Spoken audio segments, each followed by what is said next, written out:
సరిగా 1993వ సంవత్సరం. ఆ కాలంలో గ్రామాలలో మూఢనమ్మకాలు, ఆచారాలు చాలా ఎక్కువగానే ఉండేవి. ముఖ్యంగా ఆ రోజుల్లో ఎవరైనా పెద్ద మనిషి అయితే 5 రోజుల వరకు ఇంట్లో నుంచి బయటికి రానిచ్చేవాళ్ళు కాదు. ఊరు పెద్దల ఆచారాల ప్రకారం పెద్ద మనిషి అయిన అమ్మాయి 5 రోజుల వరకు ఇంట్లోనే ఉండాలి.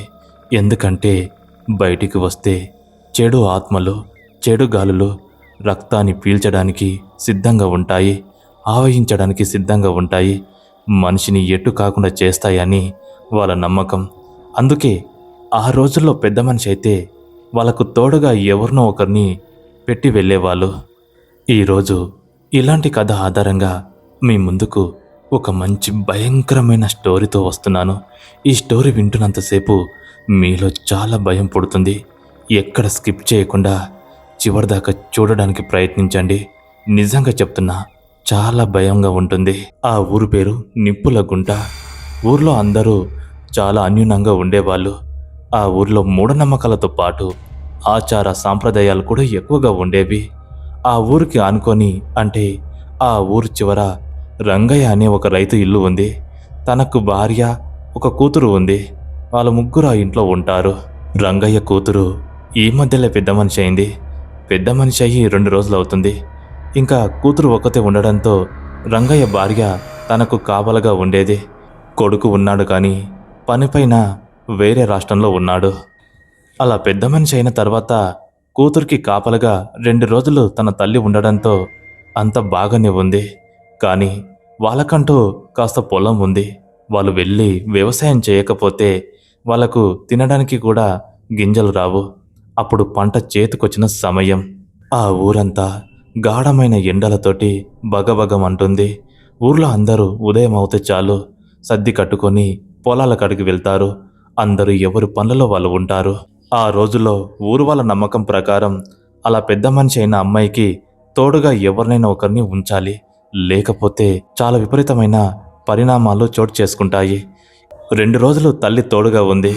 కానీ ఇంకా వాళ్ళు పొలం కాడికి వెళ్లాల్సి ఉంది. అప్పుడు రంగయ్య భార్య పక్కింటి చిట్టిని తోడుగా ఉండమని అడుగుతుంది. అలా చిట్టి దగ్గరికి వెళ్ళి, చిట్టి, ఈరోజు నువ్వు అక్కకు తోడుగా ఉండు. మేము సాయంత్రం వరకు వచ్చేస్తాము. పొలం కాడ చాలా పని ఉంది. నీకు 10 రూపాయలు ఇస్తానే అని పక్కింటి చిట్టిని అడుగుతుంది. అలాగే పెద్దమ్మా, దానికి ఎందుకు అడుగుతున్నావు? నేను అక్కకు తోడుగా ఉంటాను. మీరు పని చేసుకొని రండి అని చిట్టి అంటుంది. ఇంకా చిట్టికి చెప్పిన తర్వాత తన కూతురైనటువంటి లక్ష్మికి చెప్తుంది. లక్ష్మి, నీకు తోడుగా ఈరోజు చిట్టి ఉంటుంది, భయపడకమ్మా అని చెప్తుంది. ఉదయం పూట ఇంకా చిట్టిని ఇంటికి తీసుకొని వస్తుంది లక్ష్మి వాళ్ళమ్మ. చిట్టి వాళ్ళ ఇంటికి రాగానే ఇంకా లక్ష్మి కూడా చాలా సంతోషపడింది. అప్పుడు లక్ష్మి వాళ్ళ అమ్మ, నాన్న, చూడమ్మా చూడమ్మా, పొలం దగ్గర పనులు ఉన్నాయి. ఈరోజు నేను మీ అమ్మ వెళ్ళకపోతే మన పంట చేతికి రాదు. మేం పనులని పూర్తి చేసుకొని సాయంత్రంలోపు వస్తాము. నీకు చిట్టి తోడుగా ఉంటుందని ఇద్దరు తల్లిదండ్రులు చెప్తారు. అలా చెప్పిన తర్వాత లక్ష్మి కూడా సరే అమ్మా అంటూ వాళ్ళ తల్లిదండ్రులతో మాట్లాడుతుంది. చిట్టి ఇంకా లక్ష్మి దగ్గర ఉంటుంది. అప్పుడు వెళ్లే ముందు గుమ్మానికి నిమ్మకాయలు, మిరపకాయలు, వేపకొమ్మలు పెడతారు. ఎందుకంటే అలా పెడితే చెడుగాలులు ఏవి కూడా ఇంట్లోకి రావని వాళ్ళ నమ్మకం. వాళ్ళు వెళ్లే ముందు, చూడమ్మా చిట్టి, అక్కకు తోడుగా ఉండు. నువ్వు మాత్రం బయటికి రావద్దు. అక్కని మాత్రం బయటికి రానివ్వద్దు, మంచిది కాదు అని చెప్తుంది. దానికి చిట్టి కూడా సరే పెద్దమ్మా, నేను చూసుకుంటానులే. అప్పుడు రంగయ్య కూడా బయటికి మాత్రం రాకండి తల్లి, ఇంట్లోనే ఉండండి అని ఇంకా వాళ్లకు చెప్పేసి వాళ్ళిద్దరూ పొలం పనులకు వెళ్తూ ఉంటారు. మరొకసారి ఇంట్లోకి వచ్చి తన తల్లి, చూడమ్మ లక్ష్మి, బయటికి మాత్రం ఎట్టి పరిస్థితుల్లో రావద్దు. నీకేదైనా కావాలంటే చిట్టి తోడుగా ఉంది, తనకు చెప్పు అని అంటుంది. ఇంకా వాళ్ళిద్దరికి ధైర్యం చెప్పేసి వాళ్ళిద్దరూ పొలం పనులకు వెళ్ళిపోయారు.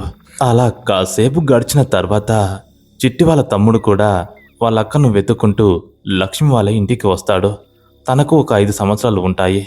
ఇంకా లక్ష్మి, చిట్టి, చిట్టి వాళ్ళ తమ్ముడు ముగ్గురు ఇంట్లో కబుర్లు చెప్పుకుంటూ ఉంటారు. ఆ రోజు మిట్ట మధ్యాహ్నం బాగా ఎండలు కొడుతూ ఉన్నాయి. ఊర్లో ఒక్క పిల్ల జాడ కూడా లేరు. ఎవ్వరు కూడా కనబడతలేరు. అందరూ పొలం పనులకు వెళ్ళిపోయారు. వీళ్ళ ఇల్లు కాస్త ఊరికి చివరగా ఉంది. దూరంగా శ్మశానం ఉంది. శ్మశానంలో ఉన్న గాలి మొత్తం వీళ్ళ ఇంటి వైపే వస్తుంది. అంతటి భయంకరంగా ఆ ప్రాంతం కనబడుతుంది. అలా చిట్టి ఇంకా చిట్టి వాళ్ళ తమ్ముడు లక్ష్మి మాట్లాడుకుంటూ ఉన్నారు. కాసేపు మాట్లాడుకుంటూ అలాగే ఉండడంతో సరిగా మిట్ట మధ్యాహ్నం 1 గంటలకు చిట్టి ఎందుకో ఏమో, అక్క నేను ఇప్పుడే ఇంటికి వెళ్ళొస్తాను, తమ్ముడికి ఆకలి అవుతున్నట్టుంది, వీడికి తినిపించి అలాగే ఇంటి పనులు చేసుకొని నేను తొందరగా వచ్చేస్తాను అని చిట్టి అంటుంది. అప్పుడు చిట్టి అలా అనగానే లక్ష్మి భయపడుతూ, ఏయ్ ఎందుకు వెళ్తావే, ఇక్కడే తిను, ఇక్కడే ఉంది కదా. అమ్మో నువ్వు వెళ్తే నా పరిస్థితి ఏంటి, వద్దు తల్లి, మీ ఇద్దరు ఇన్నా ఉండండి, ఇక్కడే తినండి అని అంటే, కాదక్క ఇంట్లో పని ఉంది, నీకు తెలుసు కదా, పని మొత్తం చేసుకొని వస్తే మళ్ళీ ఫ్రీగా నీ దగ్గరనే ఉంటాను, మళ్ళీ ఇంటికి వెళ్ళను కదా అక్క, అయినా ఎందుకు భయం చెప్పు, నేను పక్కనే ఉంటాను కదా అని అంటుంది. అలా అనగానే, అది కాదు చిట్టి, నాకు భయం వేస్తుందే, వద్దు, తమ్ముడు నన్ను ఇక్కడ ఉంచిపో అంటే, అయ్యో వద్దాక, వాడు నేను లేకుండా ఉండలేడు, ఇద్దరం వెళ్ళి తినేసి ఇంటి పనులు చేసుకొని వస్తామని అలా అంటూ లక్ష్మికి చెప్పి వాళ్ళిద్దరు బయలుదేరతారు. బయలుదేరుతూ ఉంటే లక్ష్మి వెనుక నుంచి, చిట్టి తొందరగా వచ్చేయే, లేకపోతే నాకు భయం వేస్తుంది బాధతో అంటుంది. అలా అనగానే, అక్క ఇప్పుడే వస్తాంలే, ఒక్క 30 నిమిషాల్లో వచ్చేస్తాను అని చెప్పి ఇంకా వాళ్ళు గడప దాటి ఇంటికి వెళ్ళిపోతారు. వాళ్ళ ఇల్లు ఆ ఇల్లుకు కాస్త దూరం ఉంటుంది. చిట్టి వాళ్ళ తమ్ముడు అలా వెళ్ళిపోగానే ఇంట్లో లక్ష్మి ఒక్కతే అయిపోయింది. తను దిక్కులు చూస్తూ ఉంది. ఆ ఇంట్లో అంత చీకటిగా ఉంది. బయటికి చూస్తే ఎండ బగబగా మెరుస్తూ ఉంది. అలా 10 నిమిషాలు గడిచింది. తట్టుకోలేక చిట్టి ఎప్పుడు వస్తుందా అని గుమ్మం వైపు చూస్తూ ఉంది. ఇంకా మొత్తానికి 30 నిమిషాలు అయ్యింది. చిట్టి రాలేదు. లక్ష్మిలో చాలా భయం వేసింది. దూరంగా ఏదో అరుపు రావడంతో భయపడి గుమ్మం దగ్గరికి వెళ్ళిపోయింది. అలా గుమ్మం దగ్గరికి వెళ్ళిపోయి చిట్టి కోసం ఎదురు చూస్తుంది. చిట్టి మాత్రం కనబడతలేదు. లక్ష్మిలో భయం స్టార్ట్ అయింది. ఏం చెయ్యాలో అర్థం కావట్లేదు. చుట్టూ చూస్తూ భయపడుతూ ఏమైతుందని బయటికి వాకిట్లోకి వెళ్ళి చిట్టిని పిలవాలని అనుకుంది. అది లక్ష్మి చేసిన పెద్ద పొరపాటు. ఒక్కసారిగా వాళ్ళ అమ్మ నాన్న మాటను కాదని గుమ్మం బయటికి వచ్చింది. పసుపు ముఖంతోటి, అప్పుడే పెద్ద మనిషి అయ్యి చిక్కటి రక్తంతో మెరుస్తున్న కాంతివంతమైన ముఖంతో బయటికి అడుగులు వేసింది. వెయ్యగానే చిట్టి చిట్టి అని గట్టిగా అరిచింది. చిట్టి పలకడం లేదు. లక్ష్మికి భయం వేసింది.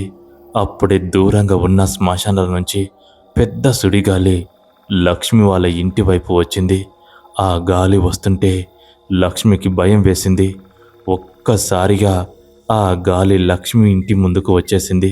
లక్ష్మి గట్టిగా అరుద్దామనే లోపే ఆ గాలిలో ఉన్న ఒక నల్లటి పొగ లక్ష్మి నోట్లోకి వెళ్ళిపోయింది. లక్ష్మి ఒక్కసారిగా సైలెంట్ అయిపోయింది. అలా ఎప్పుడైతే ఆ నల్లటి పొగ లక్ష్మి శరీరంలోకి వెళ్ళిపోయిందో లక్ష్మి ముఖంలో ఒక రకమైన నవ్వు వచ్చింది. అలాగే నిలబడింది. అదే సమయానికి అక్కడికి చిట్టి పరిగెత్తుకొని వచ్చింది. అక్క భయపడ్డావా, అంతగానం పిలుస్తున్నావు అని లక్ష్మి దగ్గరికి వచ్చింది. అలా రాగానే, నాకెందుకే భయమో, నాకేం భయం లేదు, మామూలుగానే పిలిచాను, పద అని అనగా చిట్టికి ఏం అర్థం కాలేదు. ఎంతో భయపడే లక్ష్మి అక్క ఏంది ఇలా మాట్లాడుతుంది అని తన వెనకాల ఇంట్లోకి వెళ్ళింది. ఇంట్లోకి వెళ్ళగానే తన మాటలో మార్పు వచ్చింది. చూపులో తేడా ఉంది. చిట్టికి భయం వేస్తుంది. చిట్టి వాళ్ళ తమ్ముడు కూడా అక్కడికి వచ్చాడు. ఏమైందక్క, ఇందాక బాగానే ఉన్నావు కదా, ఎందుకు అలా మాట్లాడుతున్నావు అని అంటే, నేనెలా మాట్లాడుతున్నానే, మామూలుగానే ఉన్నాను కదా అంటూ ఒక రకంగా నవ్వుతుంది. చిట్టికి ఏదో తేడా అనిపించింది. కానీ వాళ్ళ అమ్మ నాన్నకిచ్చిన మాట ప్రకారం సాయంత్రం వరకు ఉండాలని అలాగే లక్ష్మి పక్కనే ఉంది. లక్ష్మి సైలెంట్గా పడుకుంది. మొత్తానికి సాయంత్రం అయింది. వాళ్ళ అమ్మ నాన్న ఇంటికి వచ్చారు. చిట్టి ఇంకా వాళ్ళకు చెప్పేసి అటు నుంచి వెళ్ళిపోయింది. ఏమో లక్ష్మి, ఏం భయపడలేవు కదా, చిట్టి నీకు తోడుగానే ఉంది కదా అని అనగా అప్పుడు లక్ష్మి, ఆ అమ్మ నాకు తోడుగానే ఉందిలే అని ఒక రకమైన గొంతుతో అంటుంది. ఆ గొంతు తనకు కూడా తేడాగా అనిపించినా కూడా పట్టించుకోలేదు. ఇంకా వంట చేసి అందరు తిన్నారు. తినేటప్పుడు కూడా లక్ష్మి ముఖంలో మునుపటి అమాయకత్వమైన ఆ మాటలు లేవు. ఒక రకంగా మాట్లాడుతూ అమ్మా కూర వేసుకో అని అంటే, వద్దు నేను ఇలాగే తింటాను అంటూ పచ్చి అన్నం తింటుంది. కూర వేసుకోకుండా అన్నం తింటుంది. ఏంటి అలా తింటున్నావు, కూర వేసుకొని తిను అని తల్లి అంటున్నా, లేదమ్మా నాకు ఇలాగే బాగుంది, ఒక రకంగా తినేసింది, అలా తినగానే ఎందుకే దాన్ని ఇబ్బంది పెడతావు, తినలే దాని ఇష్టం అని రంగయ్య కూడా అంటాడు. సరే అని ఇంక అందరూ తినేసి నిద్రకు ఉపక్రమించాలని అనుకుంటారు. తలుపులు మూసి రంగయ్య ఇంటి చుట్టూ ఏదో మంతరించిన నీళ్లను చల్లుతాడు. అలా చల్లి చెడుగాలులు రావద్దనుకొని తలుపులు మూసి రంగయ్య వాళ్ళందరూ వాళ్ళ వాళ్ళ స్థానాల్లో పడుకుంటారు. చీకటి బాగా పడింది. దూరంగా శ్మశానం నుంచి నక్కల కూతలు భయంకరంగా వినబడుతున్నాయి. ఆ ఊరంతా నిర్మానుష్యంగా మారిపోయింది. సరిగా అర్ధరాత్రి 12:10 సమయం అవుతుంది. అప్పుడే ఉన్నట్టుండి కట్టె మంచం పైన పడుకున్న లక్ష్మి ఒక్కసారిగా గట్టిగా కేకలు పెట్టింది. ఆ కేకలు విన్న వాళ్ళ తల్లిదండ్రులు పైకి లేచారు. ఏమైందమ్మా, ఏమైంది తల్లి అంటూ నా కూతురు దగ్గరికి వెళ్ళింది. అలా వెళ్ళగానే లక్ష్మి కడుపు పట్టుకొని ఏడుస్తూ ఉంది. అమ్మా నొప్పి, కడుపు ఎవరో కోసేస్తున్నారే, తట్టుకోలేకపోతున్నానమ్మా, నొప్పి అమ్మా నొప్పి అని భయంకరంగా అరుస్తూ ఉంది. రంగయ్యకు కూడా ఏం అర్థం కాలేదు. అమ్మా తల్లి ఏం భయపడకు, ఇదంతా సాధారణమే, నొప్పి ఉంటుంది, కాస్త ఓర్చుకో తల్లి, ఆగు మంచినీళ్ళు తెస్తానంటూ మంచినీళ్ళు తెచ్చి తాపింది. అలా తాపిన కూడా కాసేపటి దాకా లక్ష్మి అలాగే అరుస్తూ కాలు చేతులు కొట్టుకుంటుంది. రంగయ్యకు ఏం అర్థం అవ్వట్లేదు. ఎవరైనా తీసుకొద్దు నావే ఊర్లోకి వెళ్ళి అంటాడు. అయ్యా ఏమి కాదు, పిల్ల పెద్ద మనిషి అయింది, నొప్పులు ఉంటాయి, నువ్వేం భయపడకు, అంతా సదురుకుంటుందని రంగయ్యకు ధైర్యం చెప్పింది. అలా కాసేపటికి లక్ష్మి మామూలు స్థితిలో ఉంది. చూస్తూ ఉండగానే నిద్రలోకి జారుకుంది. చూసావా, చెప్పాను కదా ఇదంతా మామూలే అని భార్య రంగయ్యకు చెప్పింది. ఇంకా మళ్ళీ అందరూ పడుకున్నారు. కానీ లక్ష్మి పక్కన మాత్రం తల్లి తోడుగా ఉంది. ఆ రోజు మొత్తానికి గడిచింది. పొద్దెక్కింది. కోడికూతకు ఊరు జనాలందరూ లేచి వాళ్ళ వాళ్ళ పనిలో ఉన్నారు. లక్ష్మి మాత్రం మంచం పైనే పడుకుంది. లక్ష్మిని లేపడానికి తల్లి తన దగ్గరికి వెళ్ళింది. అలా వెళ్ళి చూస్తే తన ముఖంలో ఏదో ఒక రకమైన మార్పు వచ్చింది. మునుపటిలా లేదు. కళ్ళ కింద నల్లటి వలయాలు ఏర్పడ్డాయి. మొత్తం పీడ్చేసినట్టుగా చాలా వికారంగా మారింది. అప్పుడు లక్ష్మిని తన తల్లి లేపి, అమ్మా లక్ష్మి లే, బాగా పొద్దెక్కింది, ఇంకా పడుకునేవేంటి అంటూ తన ముఖం వైపు చూసింది. ఎంత చిక్కిపోయావే ఒక్కరోజుకు అని తన కూతురుతో మాట్లాడుతుంది. అప్పుడు లక్ష్మి చాలా నీరసంగా, అమ్మా నాకు ఒంట్లో అస్సలు బాగలేదు, పానమంత నీరసంగా ఉందే అని అంటుంది. ఏం కాదు తల్లి, ఇంకొక 2 రోజులు ఆగు, అంతా సదురుకుంటుందని మళ్ళీ ధైర్యం చెప్పింది. ఆ రోజు కూడా అలాగో ఇలాగో గడిచింది. పొలం పనుల కోసమని రంగయ్య వెళ్ళిపోయాడు. కానీ లక్ష్మికి తోడుగా ఇంకా తన తల్లి ఉంది. ఆ రోజు లక్ష్మి తినలేదు, సరిగా మాట్లాడతలేదు, వింత వింతగా ప్రవర్తిస్తుంది. తన తల్లికి ఏం అర్థం కావట్లేదు. ఎందుకు ఇలా అవుతుందని కూడా ఆలోచించలేకపోతుంది. ఏమైంది తల్లి ఇలా చేస్తున్నావని అడిగినా కూడా లక్ష్మి ఎలాంటి సమాధానం చెప్పట్లేదు. తన ఒంటిలో అప్పటికి ఒక దురాత్మ దూరింది. ఇంకా లక్ష్మి మంచంపై నుంచి లేవట్లేదు. మొత్తం ముఖమంతా రక్తాన్ని ఎవరో లాగుతున్నట్టుగా తెల్లగా అవుతుంది. తల్లికి భయం వేస్తుంది. సాయంత్రం అయ్యింది. అప్పుడే రంగయ్య వచ్చాడు. రంగయ్య రాగానే, అయ్యా కూతురు పరిస్థితి ఏం బాగలేదు, ఎందుకు ఇలా మారిపోతుందో అర్థం కావట్లేదు, నిన్నటి నుంచి ఇలా అయ్యింది, అసలు ఏం జరిగిందో అర్థం కావట్లేదు, ఇది పెద్ద మనిషి అయితే ఇలాగ ఉంటుందని అనుకున్నాను, కానీ ఇంకేదో జరుగుతుంది అని రంగయ్యతోటి తన భార్యకి చెప్తుంది. భయపడకు, ఏమి కాదు, ఇంకా 2 రోజులైతే తనని ఒక డాక్టర్ దగ్గర చూపిద్దాం, ఏమైందో తెలుస్తుంది కదా అని ధైర్యంగా రంగయ్య కూడా చెప్తాడు. ఇంకా వాళ్ళందరూ ఇంకా ఆ రోజు కూడా ఎప్పట్లాగే తినేసి పడుకుంటారు. లక్ష్మి తన మంచం పైన ఉంటుంది. మళ్ళీ సరిగా 12 గంటల రాత్రి అయ్యింది. కళ్ళు సడన్గా తెరిచింది. అలా కళ్ళు తెరిచి పైకి లేచి పైకి ఎవరినో చూసి, వస్తున్నారా, నన్ను తీసుకెళ్ళండి, వస్తున్నా అంటూ పిచ్చి పిచ్చిగా నవ్వుతుంది. అలా నవ్వుతూ ఉంటే వీళ్ళ తల్లిదండ్రులకు మెలకువ వచ్చింది. అలా మెలకువ వచ్చి లక్ష్మి వైపు పరిగెత్తారు. లక్ష్మి ఏమైందమ్మా, ఏమైంది నీకు అంటూ తల్లిదండ్రులు పట్టుకొని అడుగుతున్నారు. లక్ష్మి మాత్రం వికారమైన రూపంతో పైకి చూస్తూ పెద్దగా గుడ్లు తెరిచి భయంకరంగా అరుస్తూ ఉంది. వస్తున్నా తీసుకెళ్ళండి, నన్ను తీసుకెళ్ళండి అని అంటుంది. అలా అంటూ ఉంటే రంగయ్యకు తన భార్యకు చాలా భయం వేసింది.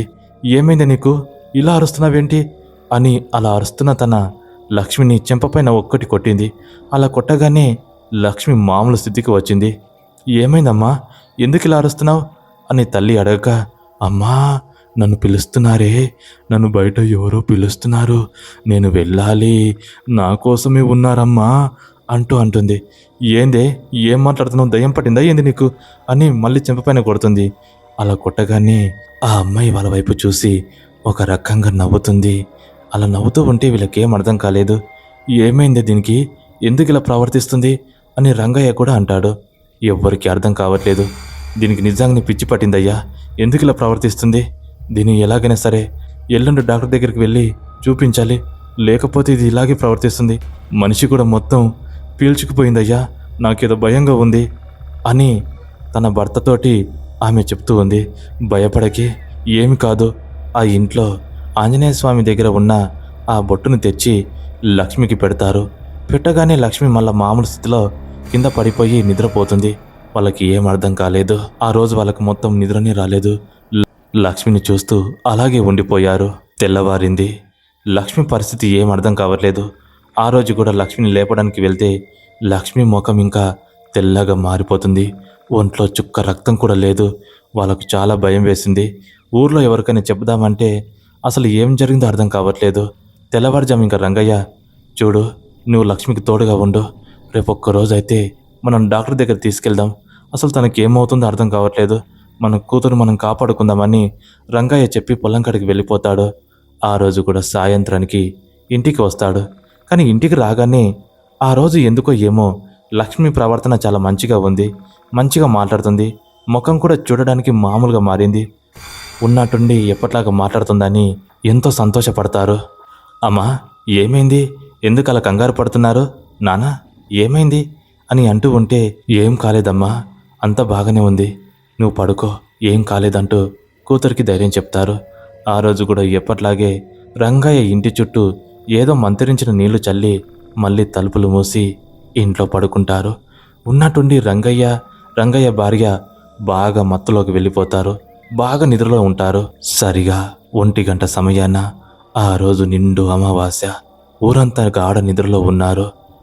లక్ష్మి ఇంకా సరిగా 1 గంట సమయాన నిద్రలో నుంచి లేచింది. మంచంపై నుంచి పైకి లేచి వాళ్ళ అమ్మ నాన్న వైపు చూసింది. చూస్తే వాళ్ళు నిద్రలో ఉన్నారు. అప్పుడే లక్ష్మిని గుమ్మం బయట నుంచి ఎవరో, రా, నీ కోసమే ఉన్నా, రా అంటూ ఎవరో పిలుస్తున్నారు. అలా పిలవగానే లక్ష్మి ఇంకా ఆ మైకంలోకి వెళ్ళి తలుపులు తీసింది. తలుపులు తీయగా లక్ష్మి కోసం మరికొందరు ఎవరో అక్కడ నిలబడినట్టు గమనిస్తుంది. లక్ష్మిని పిలుస్తూ ఉన్నాయి. అలా పిలుస్తూ ఉంటే లక్ష్మి వాళ్ళ వెనకాల ఆ ఊరి చివర ఉన్న శ్మశానం వైపు నడుస్తూ వెళ్ళింది.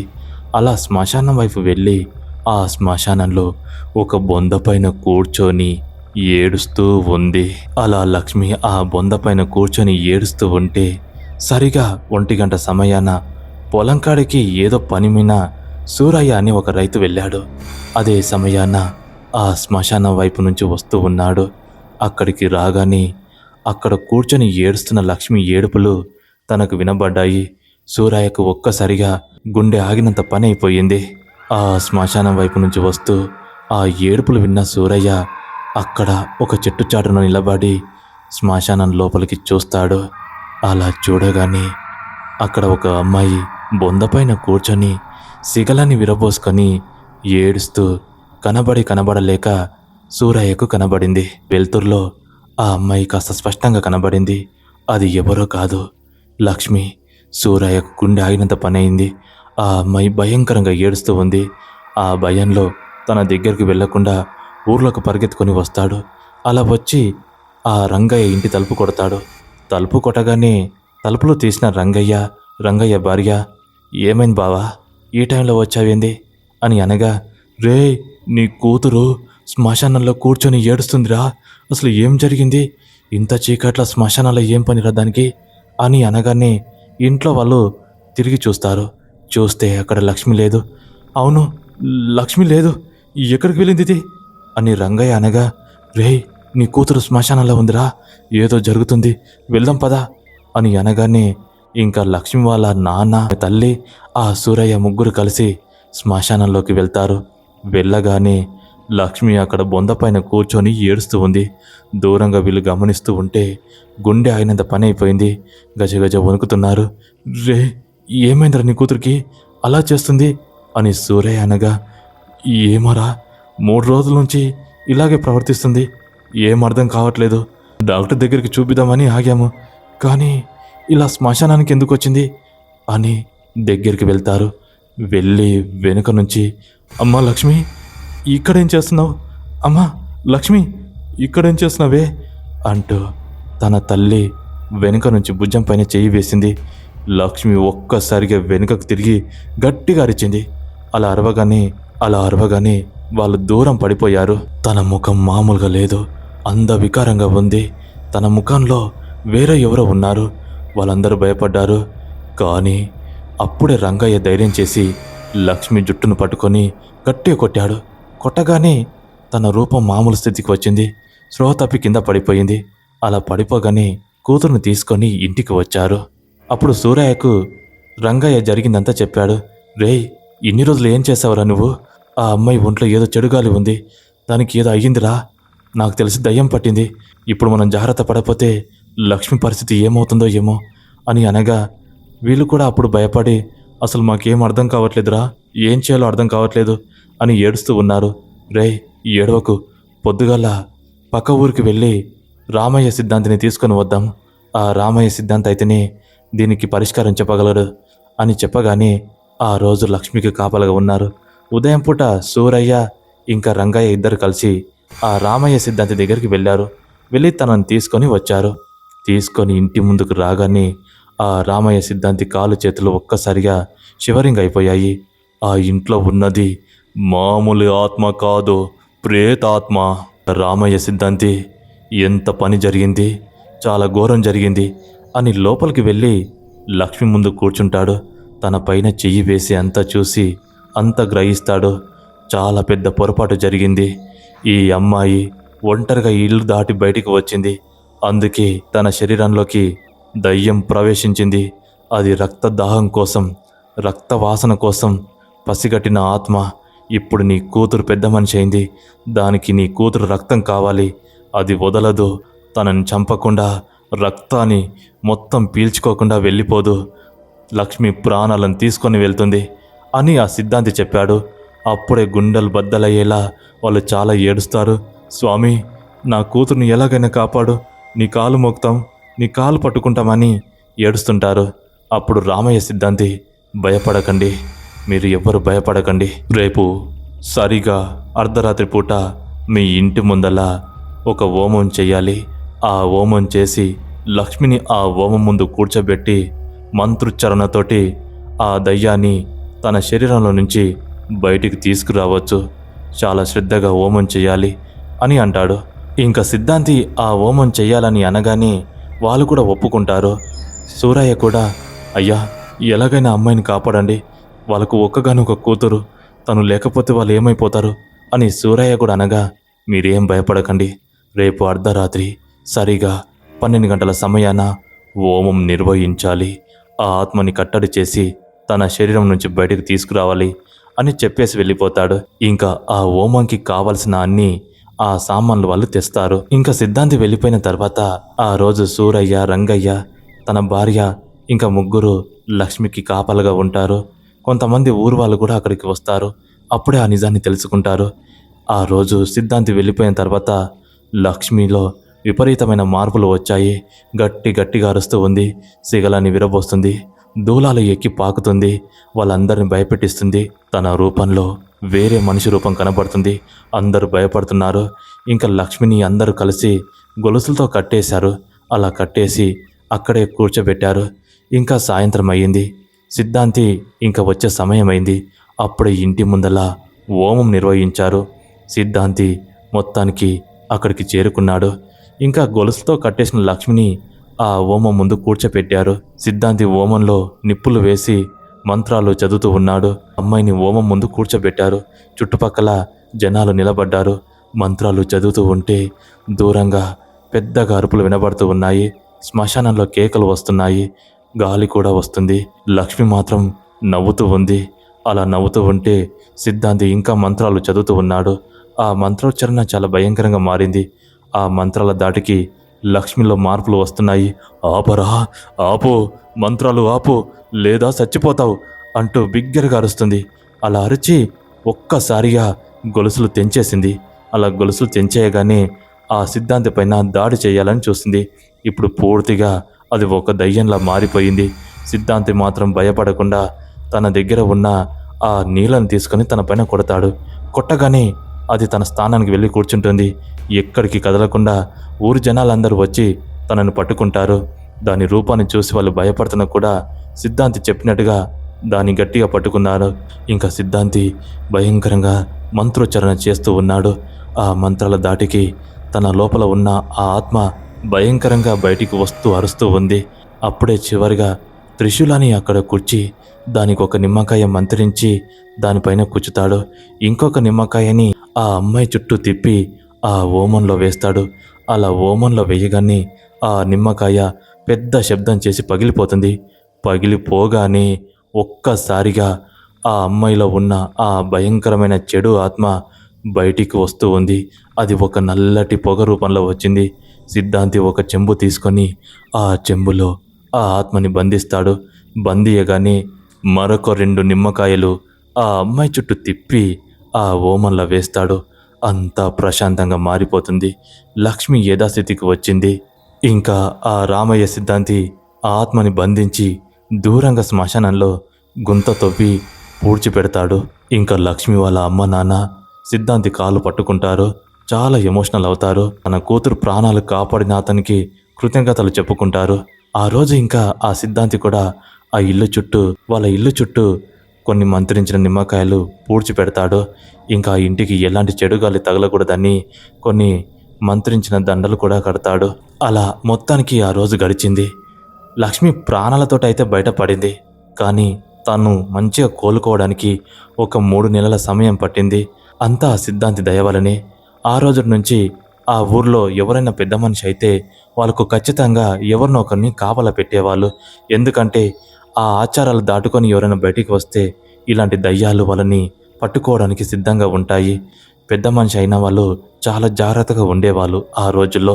ఈ కాలంలో అంటే ఇలాంటి ఆచారాలు లేవు, కానీ ఆ కాలంలో మాత్రం అలాంటి ఆచారాలు చాలా పాటించేవాళ్ళు. మొత్తానికి ఇంకా లక్ష్మి ప్రాణాలతోటి బయటపడింది.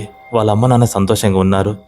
నిజంగా మీరు కూడా ఈ విషయాలు తెలుసుకోవాలని అనుకుంటే మీ పెద్దవాళ్ళని అడిగి తెలుసుకోండి. వాళ్ళు ఖచ్చితంగా ఈ విషయాలు చెప్తారు. ఈ కాలాన పెద్ద మనిషి అయితే ఫంక్షన్లు అవి ఇవి చేసేవాళ్ళు. ఆ కాలాన 5 రోజులు ఇంట్లోనే కూర్చోబెట్టి ఆమెకు కాపలుగా ఉండి ఏదో పురుడులాగా చేసేవాళ్ళు. అప్పుడు సాంప్రదాయాలు వేరు, ఆచారాలు వేరు, చాలా భయంకరంగా ఉండేవి.